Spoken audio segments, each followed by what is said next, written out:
Hey, welcome to the Honey and Harry show. I'm Honey, but I'm actually Honeybee today, and I'm Harry. And today I have a guest, and it's Mr. Pumpkinhead, Mr. Kevin. Hi. Glad to be here. We're going to be talking today about Halloween and the history of Halloween and all the stuff that Miss Honeybee does all day long. I have him here today because I found him while I was pollinating. Exactly. It was a successful pollination for you. And look what I got. Look how much honey I got today. Well, thank you for being here. No problem. No problem. You know, this is my time of year. It is your time of year. We have to do a lot of work right now. Yep. I have to go take care of all those flowers right now. Got a lot of blooming going on right now. A lot of blooming. Yes, yep. Yes. Yep. So here I am. So why don't you start talking about maybe the history of the tradition, all the traditions. May I take this off? If you want, you can take it off. Maybe, huh? Look, I'm better looking with it on. Trust me. Yeah. So I guess let's start talking about like the history. Well, as you notice, I'm in my kilt. Yes, he is. Can you see? Can you get see that little kilt? The Irish heritage is a strong influencer of Halloween, and I didn't know that until I started looking it up. But Celts or Celtic traditions date back thousands of years. Yes, and they actually had a Halloween festival that they incorporated. For seasonal, it's when summer became winter, fall, and they would celebrate the fall harvest, which a lot of cultures do. Yes, and so, but mostly the Celtic culture was all of Ireland, all of Britain, the Isles of Britain, and somewhat northern France when all this began. But they pronounced it S-O-W-N, Samhain. And that was 2,000 years ago, and it was celebrated on the 1st of November, which All Saints' Day is today. Yes. But they would start it October 31st with bonfires, and it was pretty much, to celebrate, and also knowing that there was a cold, hard winter coming up. A lot of deaths occur, and so that's when the Druids, their high priest, would be involved with it. But wow, that's so interesting. Yeah. Yeah. I know. I had saw something about that. That's when they would do the big celebration because it was like the end of summer, beginning of winter, and unfortunately, back in those days, there was a lot of death. Not a lot of medical care back in there. Winter. People didn't live very long. No. But they gave a lot of animal sacrifices, and they thought that spirits were mischievous and would come back to haunt them and, destroy their crops and whatnot. But a lot of that was incorporated. A lot of the festivals was, based on that tradition. So why don't you tell us, like, pumpkins weren't originally carved, right? Exactly. It wasn't pumpkins that it started out with. Yeah, pumpkins weren't around in that area. They were over in the New World at that time. But so they used turnips. Turnips. Isn't that crazy? Yeah, it was really, really something. They would carve those out. And, the faces were actually what they thought were demons and devils and such. And that was actually to, make the visiting spirits afraid and sort of ward them off. But, so, back, and they used potatoes too, didn't they? They did. They did at a later date. Yeah, but mostly it's mostly was turnips. Okay. Yeah. Well, I'm looking at my notes here. I can get you started about. I know. Definitely. So let's see. Tell me some of the names. That's what the names of the pumpkins. Like, because I know I was Googling stuff about pumpkins and names of the types of pumpkins. Types of pumpkins, because me and my dad did that, and it was like, gosh, what was it, Dad? It was spooky. What was it? It was Spooktacular, Sweetie Pie, Tricky Jack. We found all kind of crazy names that they would say about that. And I just thought it was crazy with some of the names. There's 100 varieties of pumpkins now, really? And most of them Well, I go to the I'll go to the farmer's market. And like you see some weird pumpkins now. Like they have now they have the pumpkins with all those little things on them. Yeah, it's almost like a cucumber. They have like sticky protuberances, right? Yeah. And they don't look. Well, it's a member of the gourd family, so anything that looks like a gourd, but you also have cucumbers in the same family. You have all the melons are part of the pumpkin family. Yes, it's very crazy. It is crazy. It definitely you used to see big orange ones, and now they're all over the place. So part of that old tradition, though, we're getting back to like the Celtic area and all that. Soul cakes. I was reading about the soul cakes. If you want to, how they would go to the homes, and I guess back then they were carrying a turnip. Is that what they were carrying? They would go house to house. That's what it was still a little early for trick or treating, but the custom of visiting people with treats, was established thousands of years ago, and it was just incorporated, in the New World and Western civilization in modern times. For Halloween, but we have we got the picture right here. But Peter, Paul, and Mary incorporated it into it. But I know the soul cakes. What I had read was that they would go, and if you got a soul cake, if they gave you a soul cake, that you would they would pray for your departed. Right, and that's people forget that's where it all started. It was a prayerful time. It was 2,000 years ago is a lot different than it is now. But, absolutely, there was no media. Oh, I know the media's kind of ruined. I think they ruined everything with the scary. Yeah, we can talk. This part of history. Once again, Romans became, part of history like they did with most things. The Romans took over the Celtic areas. They conquered them. By 43 AD, the Roman Empire had conquered most of the Celtic territory. Oh, wow. Yeah, they ruled for 400 years over those countries, okay? And they were two of the festivals from Rome were integrated into modern Halloween traditions. One of them, Hallows Eve, was a festival celebrated in October, the passing of the dead, which was called Feralia. That was one Roman tradition that was incorporated into this. But the one we're seeing here is Pomona was the Roman goddess of fruit and trees. Her symbol was an apple, okay? And so, which is incorporated in the Celtic tradition of bobbing for apples, which is celebrated today. Yeah, so those Romans, watch out, gave us a lot of good stuff. And they kind of brought everything to the United States, right? All the English, Irish traditions, kind of that's what came. Yeah, that's what came over later. But mostly even after that, the Romans, Christianity took over after Jesus was crucified. But hundreds of years later, Rome was now the principal Catholic faith capital. In 609 AD, Pope Boniface IV, is this picture there, dedicated the Pantheon in Rome to honor all Christian martyrs. Wow. And it was called All Martyrs' Day. It's the first Western church celebration. And then later, Pope Gregory III later expanded the festival to include all saints as well as martyrs. And he moved the holiday from May 13th to November 1st.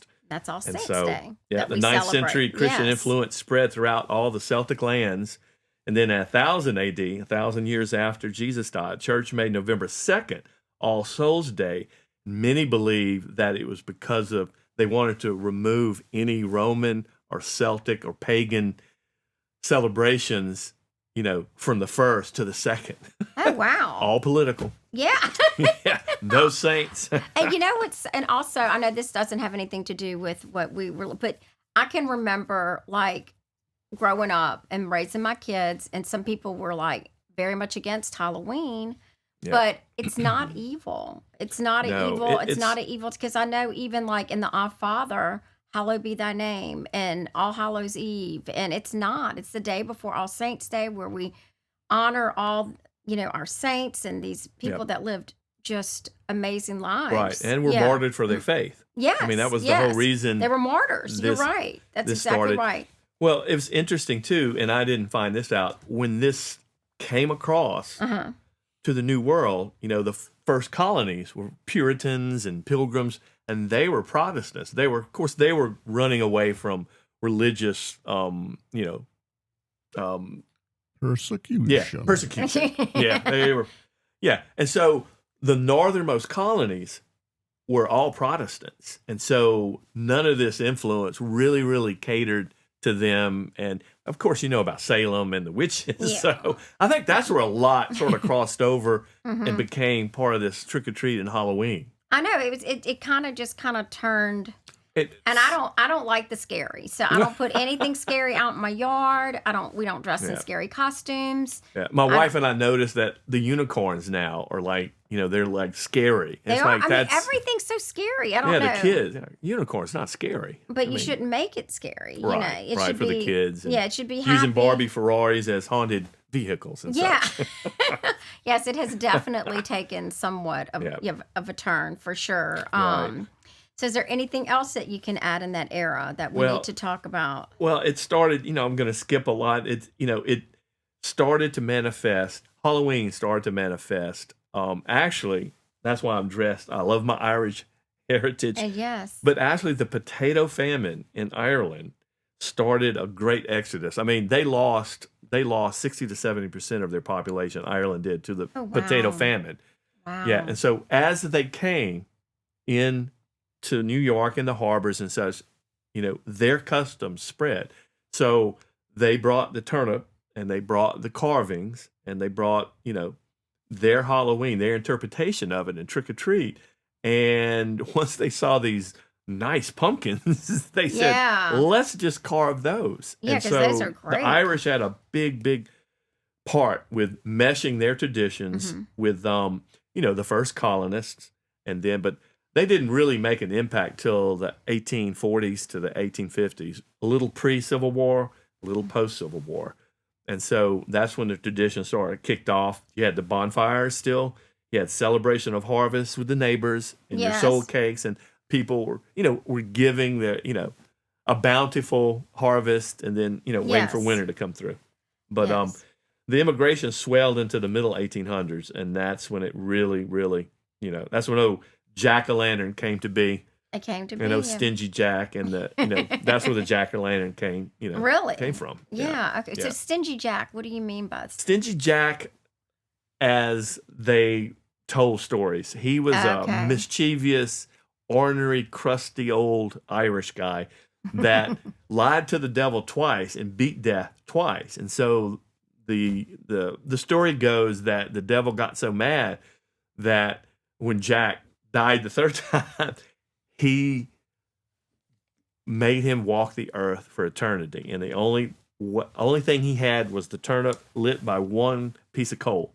Oh, and so when you would see, and it's so funny because people would see that over the marshes and the bogs and the peat bogs of the Celtic lands, they would think they were, being haunted by old Jack. And all that was swamp gas. Swamp fire. Actually, you can it's see just like an old wives' tale. Old wives' tale. None of that's Don't be scared. None of that's true.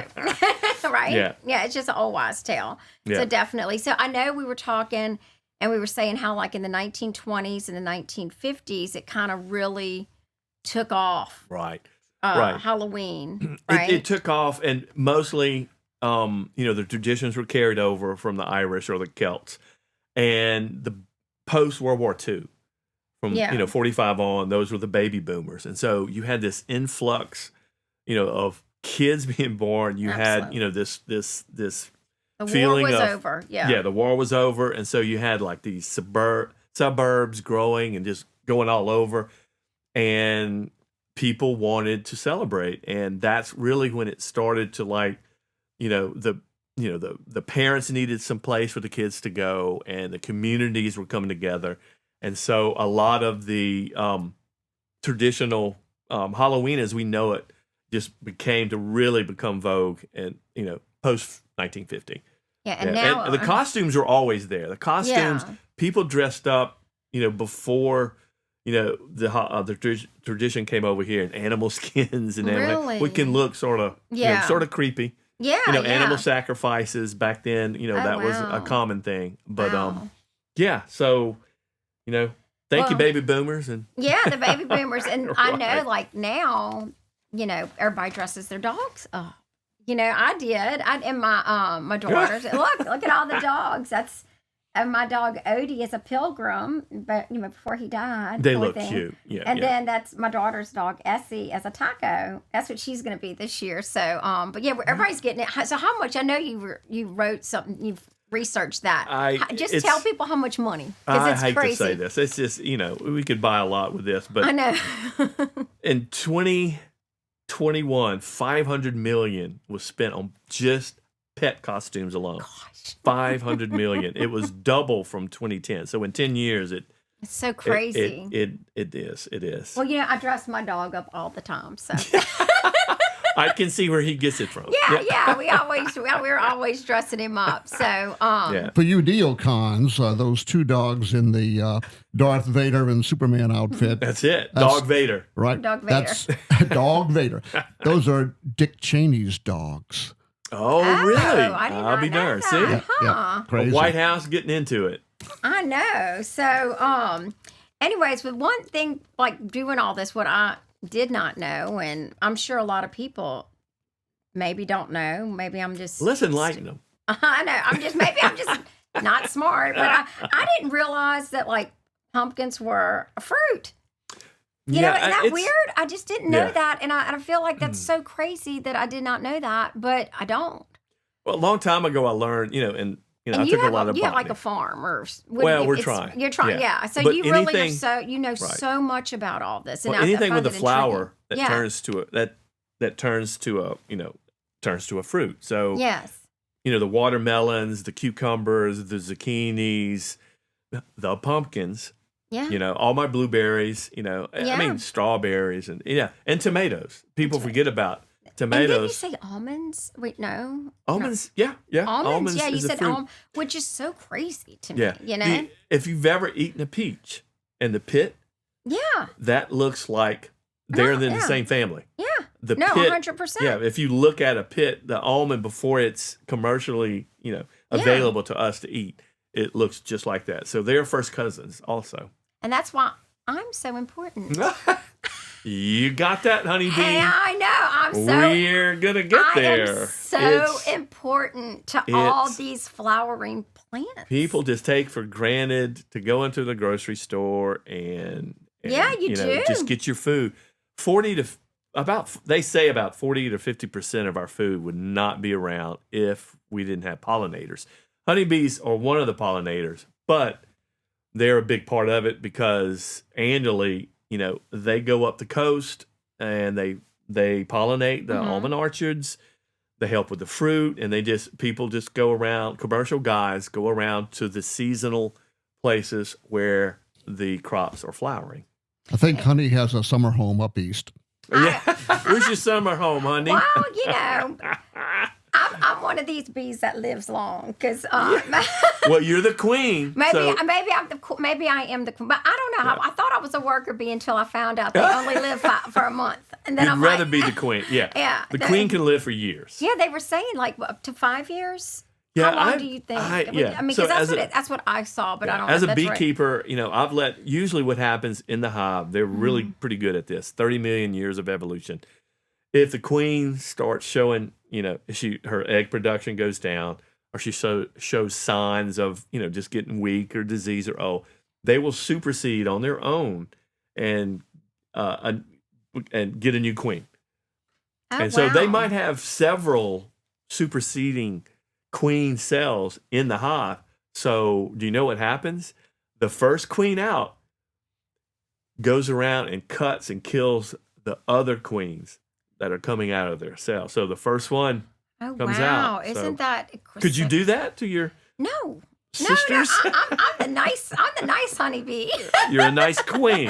A queen. Yeah, they do live the Also, longest. I Yeah. just am so intrigued. I love like Animal Planet. I love hearing about all these things, these little facts. But the drones, the males, and I feel like in the animal. I mean, I know. Look, my husband is good. You're great. My dad's great. They took care of us women, and for sure, But Here in comes the the animal kingdom, all these drones, all I read about them is all they do is just hang out and get the queen pregnant. Pretty much. That's all they do.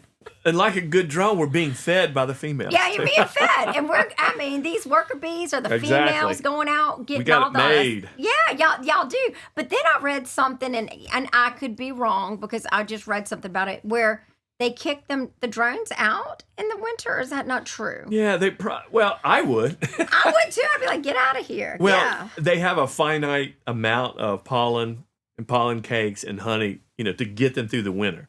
And so it wouldn't surprise me. I should have looked it up. I don't know how the drones fare in that in their I should know. I live status. in a hive. You should know. You're there. I just don't know. I'm 24/7. I'm working so hard.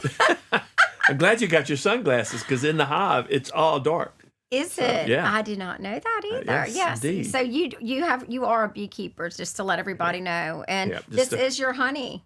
This is from old Clinton.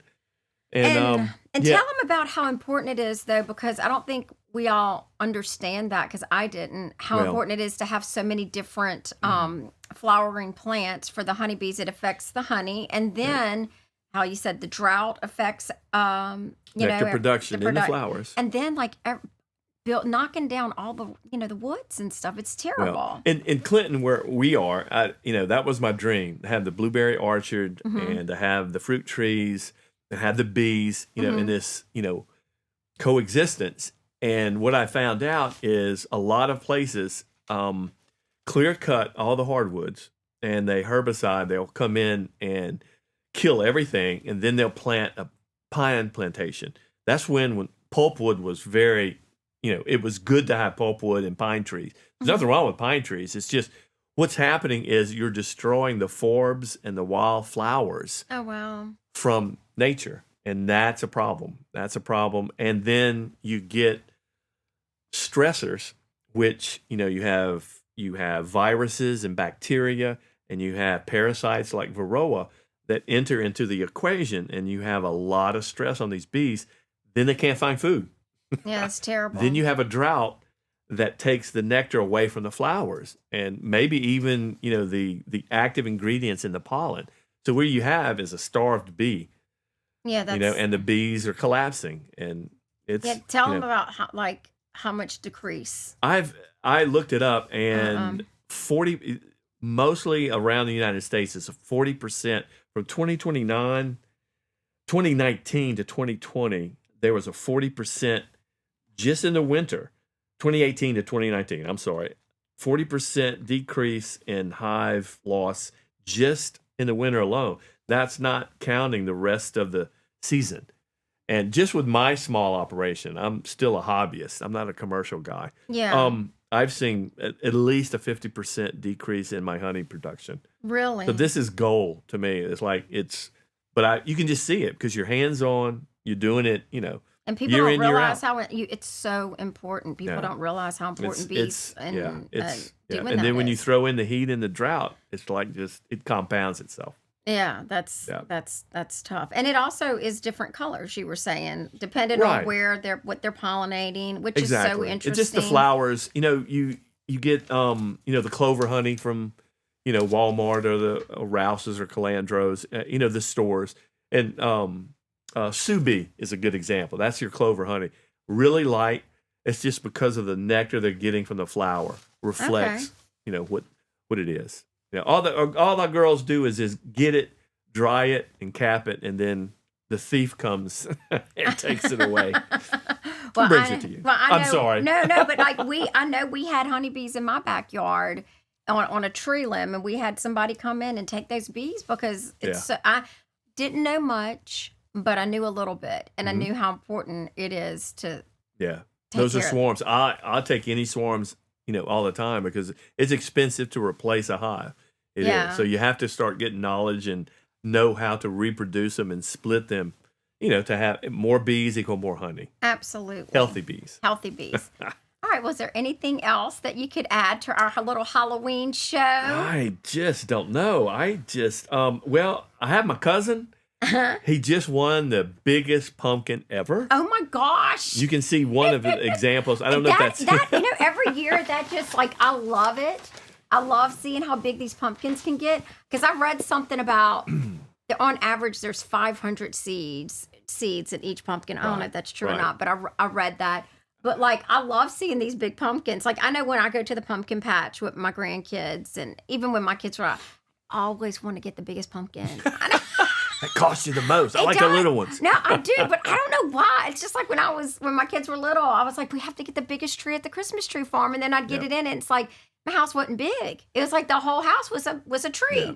Well, my cousin weighed in. He got the new world record at I think it was 2,740 something pounds. Oh my goodness! So they have to start in April early, and I'm sure they're getting top-notch seeds. Yes. A pumpkin once it develops can gain 50 pounds a day. 50 pounds a day. That's a big deal. And it's what, like 90 to 120 days? It's usually you start in April. So what is that, 6 months? Oh, wow. That's how long it takes. From start to finish. 50 pounds in one day. Thank God I'm not a pumpkin. Well, I just had a physical today. So anyway, but I am writing our legislatures and the White House, and I'm thinking, as American as... Instead of apple pie, it should be pumpkin pie. It should be. Because pumpkin pie, during Thanksgiving, I say, when else do you eat pumpkin pie? Yeah. Thanksgiving, holidays, it's like 23% on a pie chart. Really? Versus apple pie. And actually, pecan pie is right under pumpkin pie for favorites during the holidays. See, that's my favorite, unfortunately. What, pecan pie? Pecan pie. No, I'm not going to say pecan, like I said the other day. And actually, I feel bad because I don't eat my own relatives. Oh, well, yeah. I just feel bad. Well, you shouldn't. You shouldn't. My cousins are out there. But, and I've never eaten pumpkin pie. And we talked about that the other day. I never ate it. My daughter loves it. My youngest one. And I'm going to try it this year because I always kind of got turned off because of the color. Isn't that weird? You don't like orange, huh? Well, I mean, I don't know it's why. Sort of, But I'll drink the coffee drinks. You like the latte spice? I drink anything that's pumpkin, but you won't eat it. And I'll eat. I'll eat the bread, but like I didn't try. I bet you if I try the pie, I'm gonna just devour it. I know I'm gonna like it. I got sick one time in high school. My parents, I think they were like sweet potato pie, just a little, I don't know, rollovers or whatever, like a Hugh Big. Remember the Hugh Big pies? New Orleans I got so sick. That's probably why I don't eat a lot of it. Yeah. I probably not. It brings back bad memories. Yes, but it's very good for you. Really? Everybody in my family. Cucurbit is the family. Cucurbitaceae. That's the gourd family that the pumpkin is part of. But can't say that. It's all healthy. It is. It's tough. It took me 3 days. Cucurbit. So it's all healthy stuff. Yeah. Absolutely. So what are you going to do this winter? Just sort of hibernate? Well, this winter I'm going to hibernate. If I am the queen, I guess I'm pregnant, having lots of babies, right? Yes.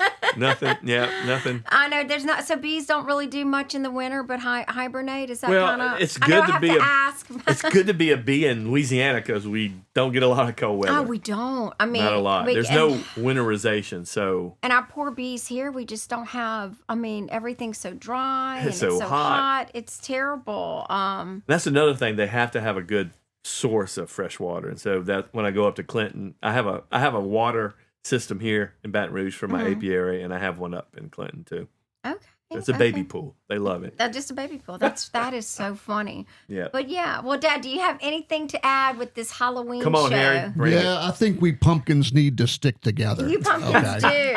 And y'all wouldn't be alive without me. Just remember that. That's true. Right. And some of us have made it big, as we saw a moment ago. Some of us have turned into good. We become coaches for princesses and things like that.